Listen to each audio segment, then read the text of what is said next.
नमस्कार। हम लोग आज CSS में पोजीशन के बारे में जानना चाहेंगे। ठीक है। CSS का एग्जैक्टली छठा या सातवां वीडियो होगा मेरे हिसाब से।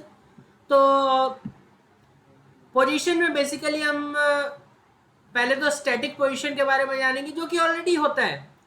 जो भी नॉर्मल फ्लो होता है, जो अभी तक आप करते आ रहे हैं, वो स्टैटिक ही था। इसके बाद हमारे पास रिलेटिव पोजीशन होता है, देन एब्सोल्यूट पोजीशन होता है, फिक्स्ड पोजीशन भी होता है, और एक लास्ट में स्टिकी पोजीशन देखेंगे। तो इस सब को करने के लिए हम एक बेसिक स्ट्रक्चर बना लेते हैं। तो एक HTML फाइल खोल लीजिएगा सिंगल, उसी में हम आज CSS भी कर लेंगे। तो बेसिक टेम्पलेट रेडी है। ऐसा करते हैं कि 4-5 डिव एलिमेंट बना लेते हैं। तो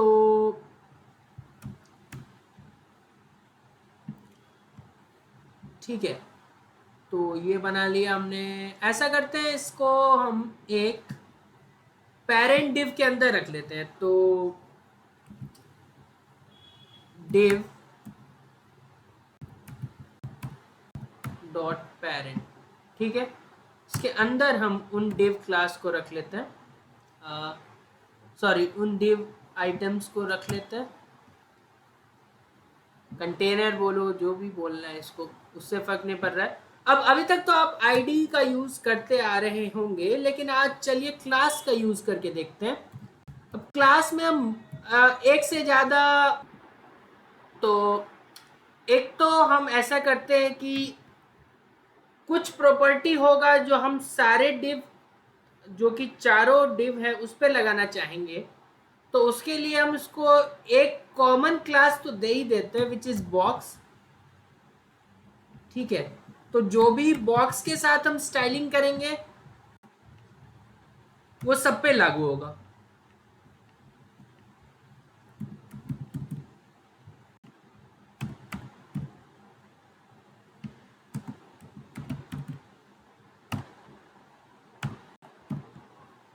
इसके अलावा हम कुछ स्पेसिफिक स्टाइल्स सेट करना चाहेंगे, जैसे बैकग्राउंड कलर सभी डिव का डिफरेंट। तो उसके लिए इसका कुछ अलग नाम रख दें, box 1 box 2 D1 D2, जो भी आपका मर्जी हो। थोड़ा स्पेस देना है एक, वो मत भूलिएगा। तो एक स्पेस तो देना ही है बॉक्स के बाद। यही खासियत है, यही अंतर है क्लास और आईडी में। आईडी यूनिक होता है, मगर बॉक्स क्लास में आप देख पा रहे होंगे एक से ज़्यादा भी दे सकते हैं, प्लस कुछ कॉमन भी रख सकते हैं। बहुत सारे इसका बेनिफिट है। तो ये हमने कर लिया। अभी कुछ नहीं दिखेगा, ऑब्वियस बात है, तो हम कुछ स्टाइलिंग करना होगा हमें। तो स्टाइल टैग को एक्टिवेट कर लेते हैं, कुछ स्टाइलिंग कर लेते हैं। सबसे पहले तो हम चाहेंगे कि बॉक्स का कुछ स्टाइल हो। आ, उससे भी पहले हम चाहेंगे कि जो पेरेंट हमने, अच्छा पेरेंट का बाद में कर लेंगे, बेस्ड ऑन इनका साइज क्या रखते हैं। सबसे पहले बॉक्स, अब क्योंकि ये क्लास है तो डॉट बॉक्स सेलेक्टर यूज करेंगे हम। और अंदर हर बॉक्स का हम कुछ रखना चाहेंगे बॉर्डर। तो बॉर्डर का शॉर्ट हैंड रिप्रेजेंटेशन यूज कर लेते हैं। लेट से 2 पिक्सल का बॉर्डर रखना चाहते हैं, सॉलिड रखना चाहते हैं, फर्क नहीं पड़ता आप क्या पहले लिखे, सॉलिड कलर ये सब आपस में, लेकिन तीनों लिखना बेहतर होता है एक साथ। वही तो शॉर्ट हैंड रिप्रेजेंटेशन है। और कलर इसका ब्लैक ही रहने देते हैं, ठीक है। ब्राउन चाहे तो आप ब्राउन रख ले, ठीक है। अच्छा, ये हो गया। इसके अलावा हम कुछ हाइट भी रखना चाहेंगे। तो हाइट 100 पिक्सल सही रहेगा क्या? 100 पिक्सल अगर हाइट रखते हैं, सही लग रहा है। थोड़ा और रख लेते हैं, 120 रख लेते हैं, ठीक है। 140 थोड़ा लालच बढ़ रहा है मेरा, क्योंकि मैं चाहता हूँ कि स्क्रॉल हो ये, जब हम इस पे काम करें। तो Ctrl+A, इसको अलग से खोल के देख लेते हैं। अभी स्क्रॉल वाला नहीं आया है, तो हम चाहेंगे कि वो आए। और विड्थ हम पूरा नहीं देना चाहते, तो इन सब का ध्यान रखते हुए इसको 180 कर देते हैं, और विड्थ थोड़ा सा कम कर देते हैं। विड्थ क्या परसेंटेज में भी हम लिख सकते हैं ना, 70% रख लेते हैं, मतलब टोटल विड्थ का वो 70% ले ले। ठीक है। अब कुछ बैकग्राउंड कलर मैंने बोला था स्पेसिफिक होगा टू ऑल द बॉक्सेस, जिसके लिए हम उनके क्लास का इस्तेमाल अगेन करने वाले हैं। तो बॉक्स 1 के लिए हम अलग बैकग्राउंड कलर रखते हैं।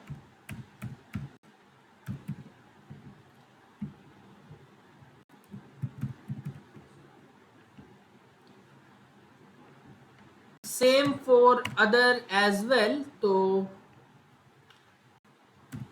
बॉक्स 2 के लिए हम कुछ रखेंगे, अब डिपेंड करता है आप पे क्या कलर आपको पसंद है।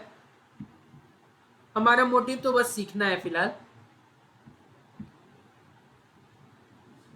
Then we have box 3।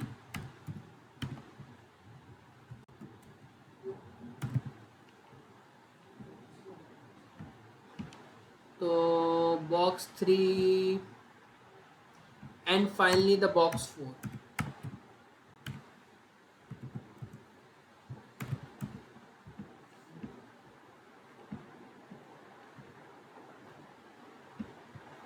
ठीक है, ये हमने कर लिया।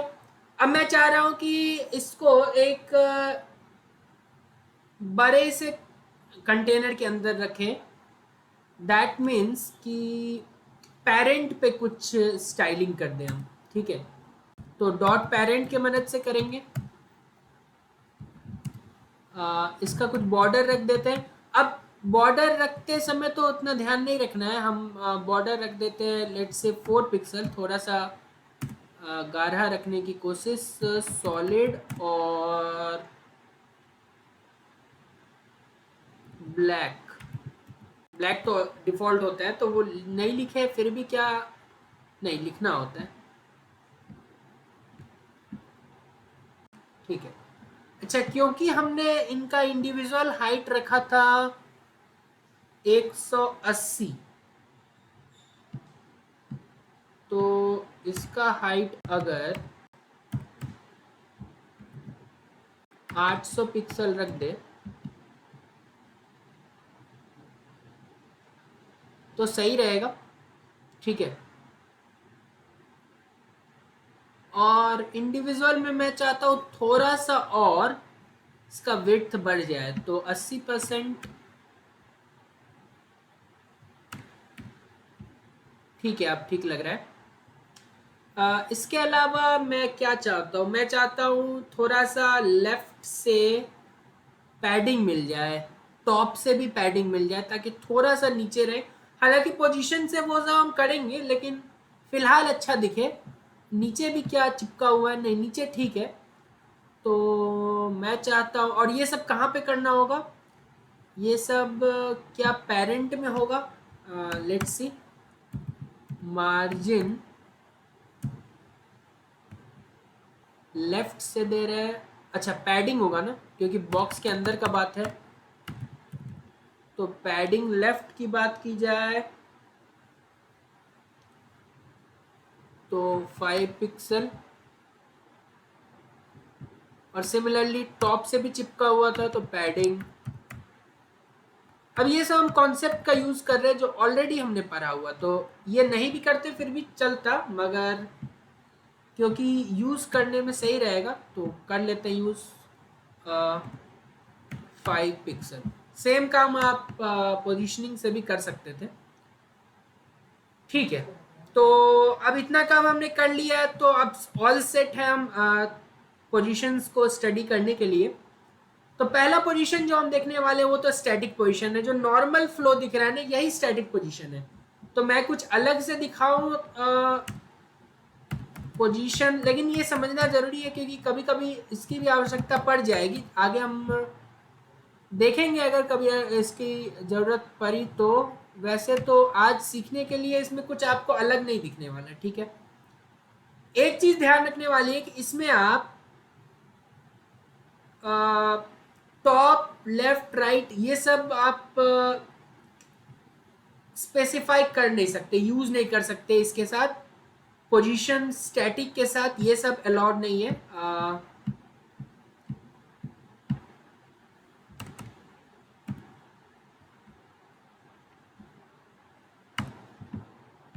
ठीक है।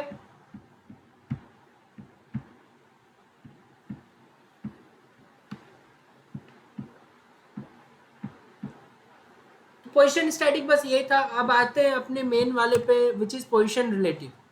पोजीशन रिलेटिव क्या होता है, अभी ध्यान से देख लीजिए, अभी क्या इसका पोजीशन है, कुछ हमने पैडिंग लगाया है, ठीक है।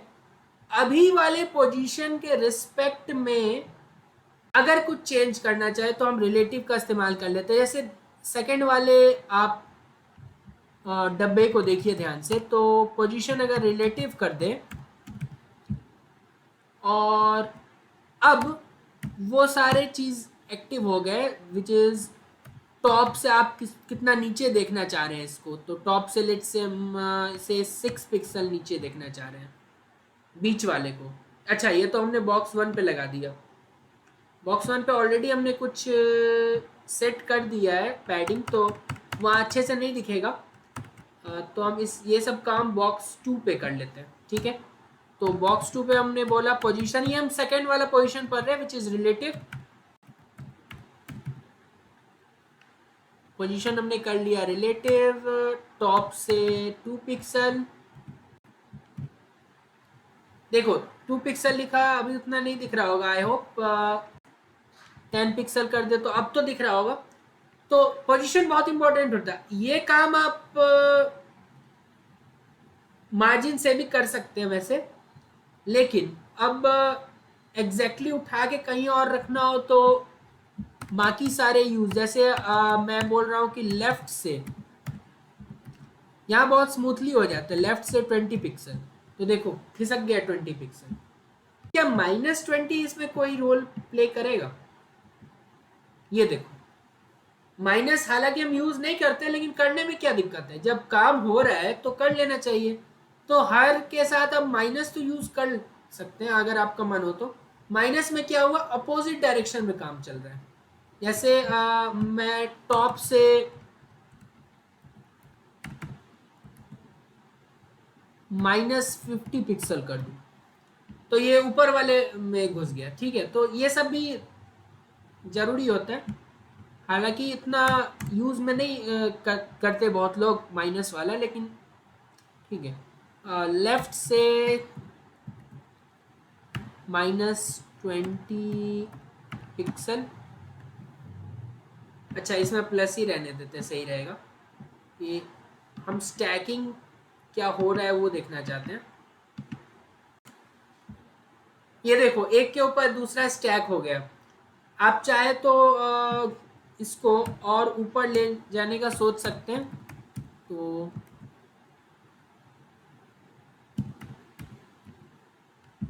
एक साथ टॉप बॉटम तो यूज नहीं होता। ये आप देख पा रहे होंगे कि स्टैक हो गया एक के ऊपर, थोड़ा सा इसमें टॉप वाले को और ज़्यादा बढ़ा देते हैं, 70 कर देते हैं, स्टैकिंग और ज़्यादा हो गया, 100 कर देते हैं, 1000 ज़्यादा ही हो गया, 100। एक चीज़ होता है जेड इंडेक्स नाम से, जिसमें आप कभी कभी चाहेंगे कि ऑरेंज वाला ऊपर आ जाए, सिमेट्री सेम रहे, अभी जो दिख रहा है स्टैकिंग ही रहे, ऑरेंज वाला ऊपर आ जाए और यही जो हमारे पास दूसरा कलर है विच इज कैडेड ब्लू वो नीचे चले जाए। तो क्या जेड इंडेक्स का हम यूज कर सकते हैं? जेड इंडेक्स में जो हायर नंबर होता है वो ऊपर दिखता है। तो बॉक्स 1 के साथ अगर कर रहे हैं तो लेट्स से बॉक्स 1 का कुछ जेड इंडेक्स हमने सेट कर दिया 1, और अब चाह रहे हैं कि बॉक्स 2 के साथ क्या जेड इंडेक्स काम करेगा। तो जेड इंडेक्स अगर हमने 2 कर दिया, अभी काम नहीं कर रहा है, इसको भी रिलेटिव करके देखते हैं।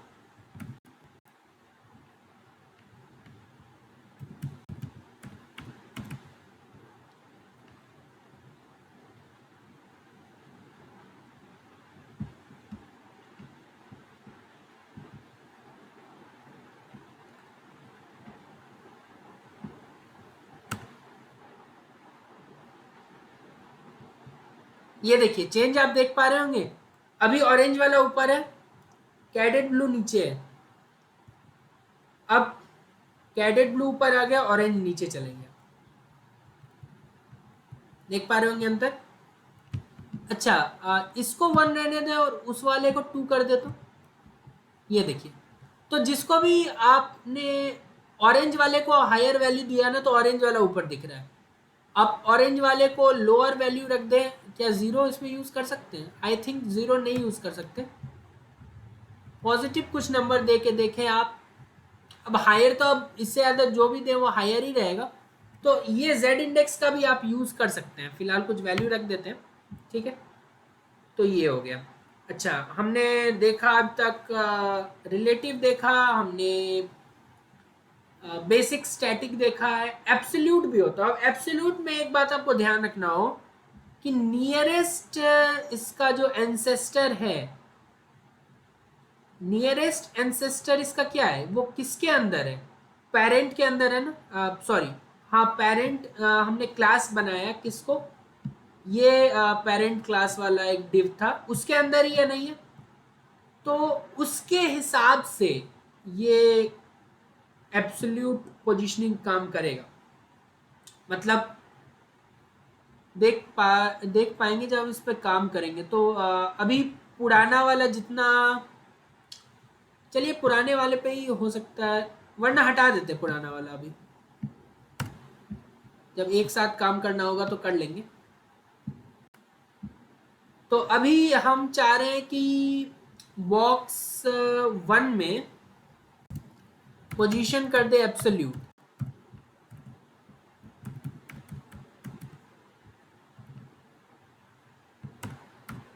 और टॉप से 20 पिक्सल कर दे, ठीक है। 2 पिक्सल कर दे तो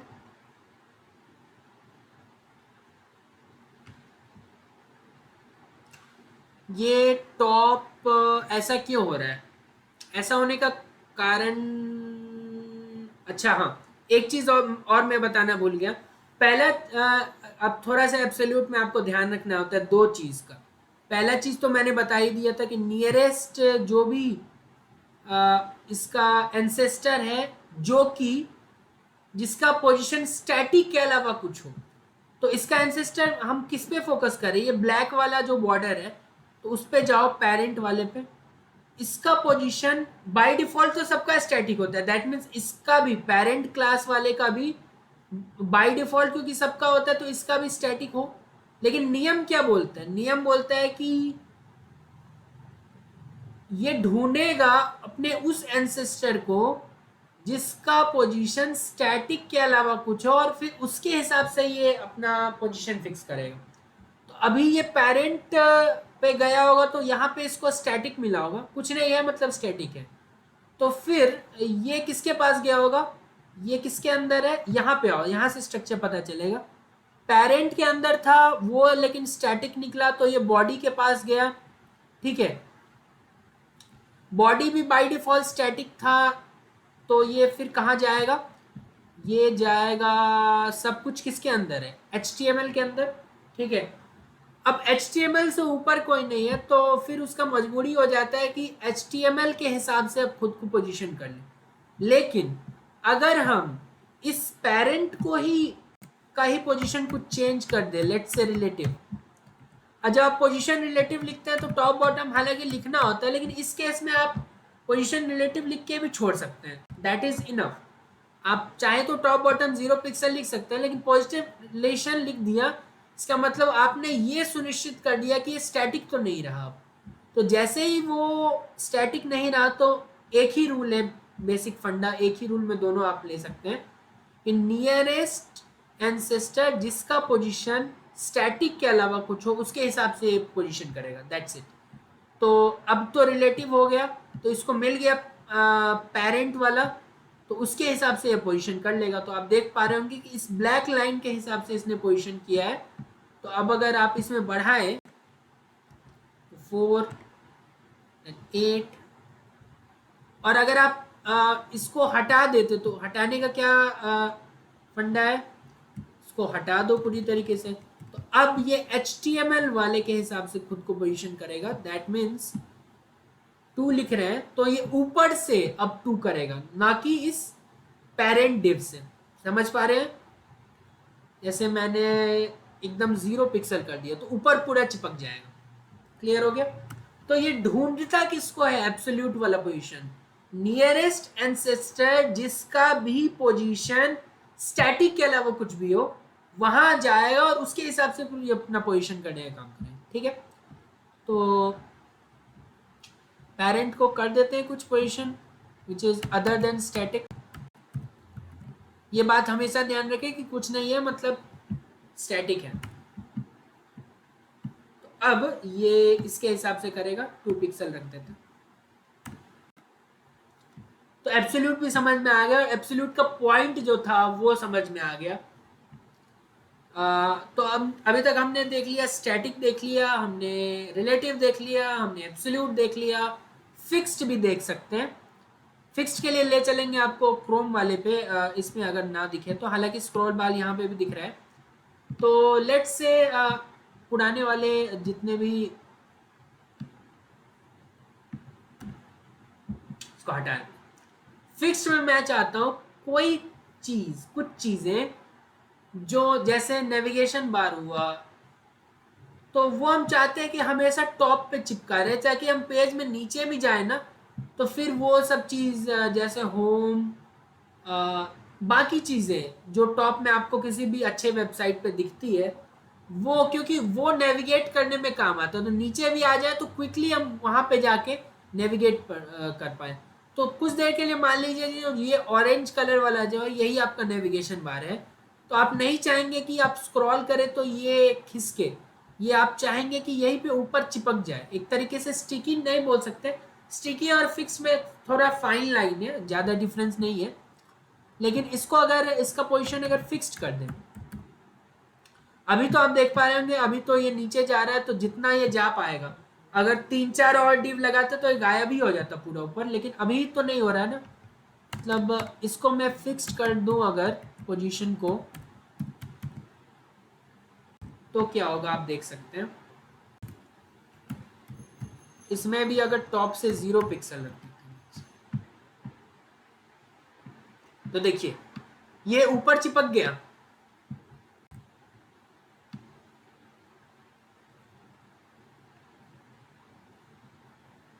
देख पा रहे होंगे आप?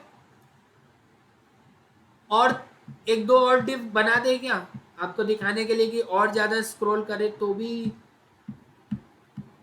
जैसे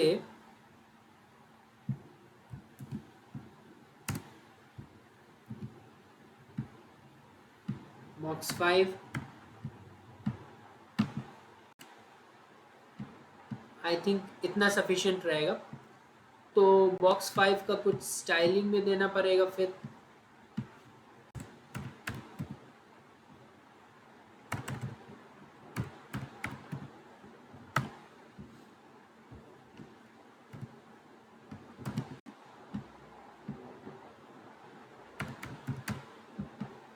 ये देखिए मेन पेज पे जाएंगे और अच्छे से दिखेगा।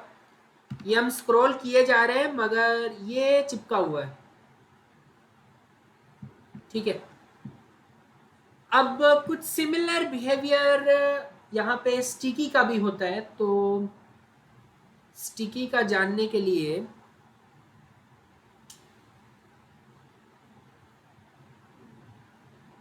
इसको हटा देते हैं, जो पोजीशन हमने फिक्स्ड किया है उसकी जगह स्टिकी कर देते हैं। अब देखिए क्या हो रहा है। स्टिकी में क्या होता है, यहां तक तो सेम बिहेव करेगा, जैसे ये गायब होना चालू होगा तो ये गायब नहीं होगा। दैट मीन्स यहां तक चला चला चला और अब इसको गायब हो जाना चाहिए था, लेकिन ये नहीं गायब हुआ, ये वहीं पे रह गया। और बाकी चीजें तो कभी कभी आप वेबसाइट्स पे देखते होंगे, जैसे कुछ ऑफर्स हैं कॉमर्शियल वेबसाइट्स पे 50% ऑफ वगैरह, तो वो ऊपर में ऐसे ही रहता है और बाकी पेज, ताकि वो ऑफर पे यूज़र का ध्यान बार बार जाए। तो ठीक है, अब मैं हमेशा ही स्टार्टिंग में बेसिक रखा है हमने कि आज तो बस जान लेते हैं कि कौन कौन से पोजीशंस है। तो स्टार्ट ऑफ किया हमने स्टैटिक से, देखा कि नॉर्मल फ्लो के हिसाब से जो होता है, अब इस पे ध्यान नहीं दीजिएगा पिंक वाले का, हमारा काम खत्म हो गया जो भी जिनसे मतलब था आज का। तो स्टैटिक देखा, देन हमने रिलेटिव देखा। रिलेटिव में देखते हैं कि अपने ही पुराने पोजीशन के हिसाब से अगर ऊपर नीचे लेफ्ट राइट करना है तो कर सकते हैं। एब्सोल्यूट में मेन पॉइंट क्या था, नियरेस्ट एंसेस्टर को ढूंढने का जिसका पोजीशन अदर देन स्टैटिक हो, और उसके हिसाब से फिर वो पोजीशन करेगा अपने आप को। देन वी हैड फिक्स्ड और स्टैकिंग, थोड़ा सा फाइन लाइन था जो कि आपको यूज करेंगे जब इसको ज्यादातर आपको समझ में आएगा।